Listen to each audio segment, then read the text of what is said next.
Sakın benden sonra eski sapıklıkları geri dönmeyiniz ve birbirinizin boynunu vurmayınız. Bu vasiyetimi burada bulunanlar bulunmayanlara ulaştırsın. Olabilir ki burada bulunan kimse bunları daha iyi anlayan birisine ulaştırmış olur. Ashabım, kimin yanında bir emanet varsa onu hemen sahibine versin. Biliniz ki faizin her çeşidi kaldırılmıştır. Allah böyle hükmetmiştir.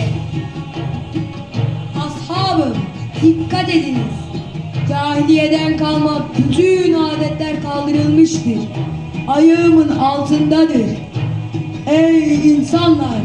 Kadınların haklarını gözetmenizi ve bu hususta Allah'tan korkmanızı tavsiye ederim. Üstünlük ancak takvada Allah'tan korkmaktadır. Allah yanında en kıymetli olanınız, ondan en çok korkanınızdır. Dikkat ediniz. Şu 4 şeyi kesinlikle yapmayacaksınız. Allah'a hiçbir şeye ortak koşmayacaksınız. Allah'ın haram ve dokunulmaz kıldığı canı haksız yere öldürmeyeceksiniz. Zina etmeyeceksiniz. Hırsızlık yapmayacaksınız.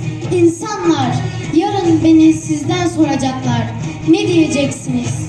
Sahabe-i kiram hep birden şöyle dediler: Allah'ın elçiliğini ifa ettiniz, vazifenizi hakkıyla yerine getirdiniz, bize vasiyet ve nasihatte bulundunuz diye şehadet ederiz.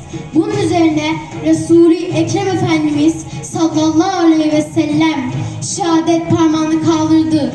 Sonra da cemaatin üzerine çevirip indirdi ve şöyle buyurdu: Şahit ol ya Rab, şahit